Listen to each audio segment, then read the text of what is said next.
Hai, kembali lagi bersama Herlambang di sini. Nah, kali ini saya bakalan ngobrol kepada teman-teman tentang topik yang ketiga, masih dalam serial Survival Kit ataupun seni bertahan hidup ya, ketika menjadi seorang mahasiswa. Nah, jadi di Survival Kit kita yang pertama itu adalah bagaimana kita berani untuk mencoba hal baru ya, apalagi seorang mahasiswa harus berani mencoba hal baru. Itu ada di video sebelumnya. Terus survival kit kedua kita itu adalah belajar mandiri.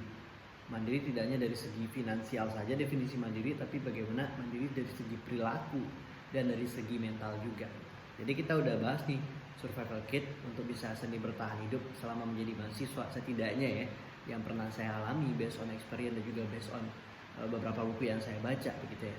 Itu yang pertama, itu adalah bagaimana kita memberanikan diri kita mencoba hal baru. Karena ketika kita berada di fase mahasiswa ataupun the next level nanti di dunia kerja, pasti kita akan berada di lingkungan dan circle orang-orang yang baru kita temui sebelumnya, yang sebelumnya kita belum pernah ketemui gitu. Maka berani mencoba hal baru penting. Yang kedua juga bagaimana kita belajar mandiri ya. Karena kalau kita selalu bergantung kepada orang, justru tidak semakin membuat kita menjadi lebih baik, tapi justru membuat kita semakin banyak kecewa gitu kan. Karena ya ada pepatah mengatakan semakin banyak kita bergantung kepada orang lain, menggantungkan hidup kita kepada orang lain, maka kita harus juga siap-siap untuk kecewa ya. Nah, dan yang ketiga, saya pengen sebelum saya menyampaikan topik yang ketiga, saya pengen tanya dulu deh ke teman-teman semua. Teman-teman yang dengerin video ini, baik itu mahasiswa ataupun alumni mahasiswa ataupun belum mahasiswa, pernah nggak semasa hidupnya teman-teman merasakan berada di lingkungan yang nggak cocok gitu dengan passion, minat ataupun keinginan teman-teman? Berada di lingkungan yang di luar daripada ekspektasi, berada di lingkungan yang nggak memberikan support terhadap apa yang teman-teman lakukan. Yang mana di lingkungan itu barangkali ada orang-orang yang toksik yang selalu mencoba meremehkan apa yang teman-teman lakukan, yang coba meremehkan bakat dan keahlian teman-teman gitu.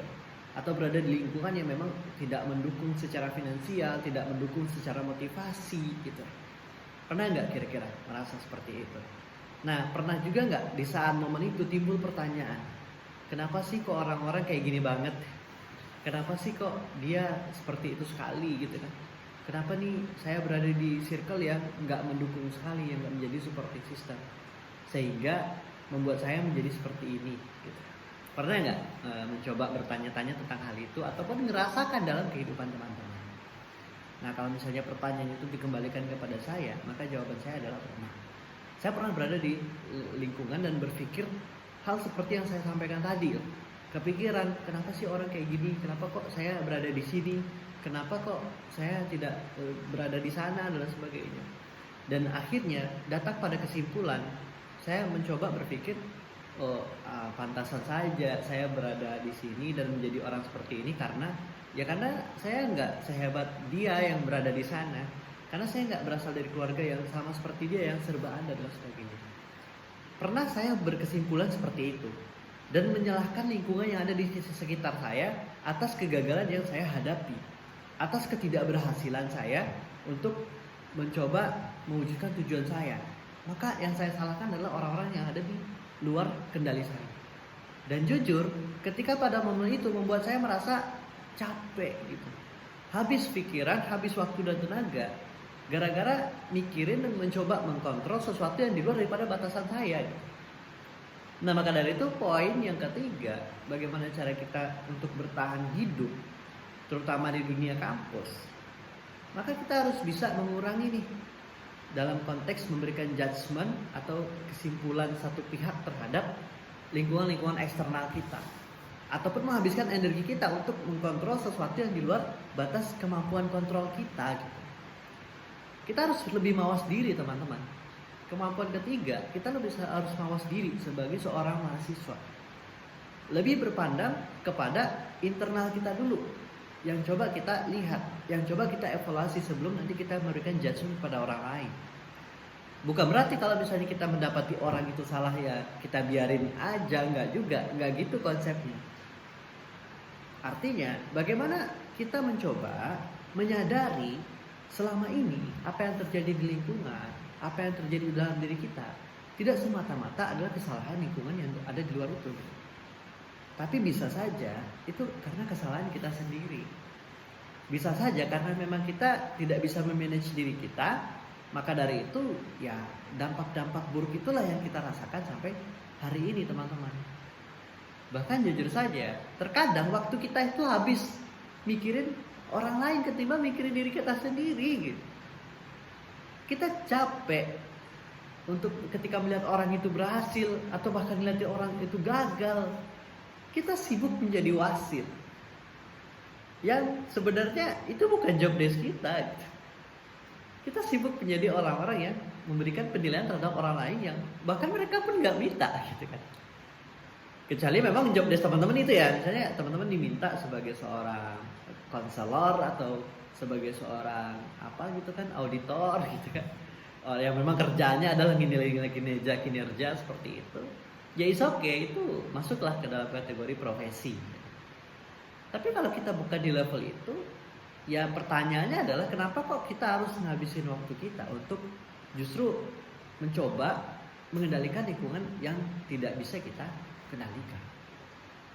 Ya sejatinya, barangkali kalau teman-teman berpikir sebagai seorang leaders, sebenarnya leaders itu pengaruh yang mereka berikan itu tidak hanya dengan memikirkan orang lain, enggak. Tapi pengaruh yang mereka berikan adalah dengan mereka juga mencoba memantaskan diri mereka sebagai seorang leaders. Begitu juga, even teman-teman mendapatkan posisi jabatan ataupun tidak mendapatkan jabatan selama menjadi mahasiswa, tapi ketika teman-teman melangkahkan kaki dan masuk ke dalam dunia mahasiswa, ke dalam dunia kampus, maka penting dan perlu teman-teman untuk bisa mawas diri. Untuk bisa bagaimana berpandangan itu tidak hanya dari satu sisi gitu loh. Ketika memang ada sebuah problem, trouble gitu ya, yang teman-teman hadapi di dalam konteks dunia mahasiswa, coba berpikirnya dua arah deh. Mungkin pikiran pertama kita akan mengatakan dan bisa jadi kita berkesimpulan bahwasanya ya ini terjadi karena kesalahan dia, ini terjadi karena kesalahan mereka, ini terjadi karena kesalahan si Anu, si A, si B sampai kita sebutin sampai si Z gitu. Dan kita lupa bahwasanya ada kesalahan kita juga di sana gitu loh. Karena kita berpikirnya hanya dari sisi kita memandang orang dia salah gitu. Tapi jarang sekali kita berpikirnya, ya apa sih kesalahan saya di dalam momen ini? Kenapa kok momen ini bisa terjadi ya? Kenapa kok saya bisa ada di sini dan mendapati dampaknya? Apa sih yang harus saya perbaiki? Dan menurut saya itu lebih konkret, ya. Itu lebih konkret ketimbang ya kita memberikan penilaian terhadap orang lain dan habis waktu kita di situ.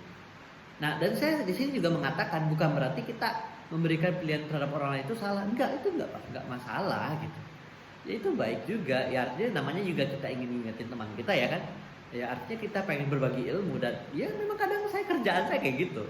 Sebagai seorang pembicara ya yang saya sampaikan adalah bagaimana mencoba memberikan kebaikan-kebaikan, pesan-pesan dan ngajak orang juga untuk ya ayo kita kayak gini gitu. Tapi sembari itu saya juga bertanya kepada diri saya. Dalam sebuah masalah, dalam sebuah problem, ketika memang iya itu adalah kesalahan orang lain, tapi kita juga bisa melihat di dalam diri kita ya apa sih kesalahan kita itu. Lebih mawas diri. Apalagi dalam konteks yang kita terlibat di situ. Gitu. Ya bisa kayak misalnya kita sebagai seorang mahasiswa, terus kita melihat di lingkungan kampus itu kebersihan tidak terjaga gitu ya. Dan kita adalah orang yang menjaga kebersihan. Kita mendapati orang-orang di sekitar kita ya buang sampah dengan sembarangan gitu. Maka kita memberikan penilaian dan kita memberikan judgement dia salah dan nggak masalah kalau sampai di situ ya.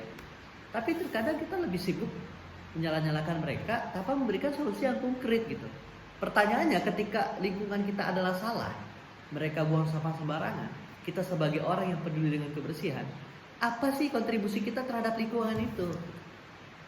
Mereka memberikan kontribusi yang buruk ya dengan buang sampah sembarangan. Kita memberikan kontribusi yang baik dengan tidak membuang sampah sembarangan. Nah, tapi ketika kita menyalahkan mereka, terus solusi apa yang kita tawarkan untuk bisa mengurangi kesalahan mereka? Misalnya kalau misalnya dari pikiran teman-teman itu tumbuh sebuah program, saya akan buat campaign supaya lingkungan ini bersih, ya itu baru konkret. Artinya mikirnya dari saya ngasih apa gitu, bukan saya dapat apa. Nah makanya kebanyakan yang saya lihat di dunia kampus ya, mahasiswa itu berpikirnya justru sebaliknya. Saya dapat apa gitu ya, mikirnya kayak gitu. Kalau saya temenan sama kamu nanti saya dapat apa? Kalau saya ikut ini itu nanti saya dapat apa? Saya dapat apa? Dapat. Gitu. Sampai lupa mikir saya udah ngasih apa. Nah gitu. Jadi memang ada apa namanya? Tebar tuai. Apa yang kita tebar itu yang kita tuai. Kalau kita nggak nebar apa-apa, ya gimana caranya kita ngomong kita bisa dapat apa? Itu tidak hanya terjadi dalam kehidupan umum ya, tapi juga kalau spesifik dalam dunia kampus, misalnya teman-teman ikut organisasi deh, itu menjadi pertanyaan tuh. Ketika teman-teman ikut organisasi, bilangnya pengen menjadi pribadi yang aktivis kampus gitu kan, pengen menjadi orang hebat, berprestasi dan sebagainya. Tapi pertanyaannya adalah, selama menjadi orang ataupun anggota-anggota di organisasi itu, apa yang sudah teman-teman berikan untuk organisasi itu sehingga bisa membuat teman-teman layak dan pantas untuk mendapatkan tujuan yang teman-teman inginkan gitu. Sama halnya ketika teman-teman masuk kampus pengen jadi mahasiswa berprestasi, tapi nggak mau belajar dengan serius, tapi nggak mau ikut-ikut lomba kompetisi yang berbau prestasi, ya gimana caranya bisa jadi mahasiswa berprestasi gitu. Ya maaf ya saya ngomongnya kayak gitu. Entah di luar sana ada juga sih yang tiba-tiba mendadak prestasi. Ya itu saya nggak tahu ya, saya nggak tahu. Tapi setahu saya yang namanya pengen jadi prestasi ada pengorbanan, ada perjuangan dan ada kesadaran diri juga di situ gitu loh. Nah jadi itu ya teman-teman ya. Poin ketiga mungkin saya persingkat saja karena kalau dijelasin ya bakal panjang lagi gitu ya. Poin ketiga untuk bisa bekal ya buat teman-teman yang sedang survive dan berjuang di kampus, di survival kit ini adalah bagaimana kita mawas diri. Kita bisa mencoba mengevaluasi diri kita, sekiranya kurangnya kita apa sih gitu kan. Menyadari dan bisa menerima lingkungan. Lebih terbuka kita berpikir bahwasanya ketika memang ada kesalahan dan itu datangnya dari kita, ya kita harus gentleman dan mengakui kesalahan itu.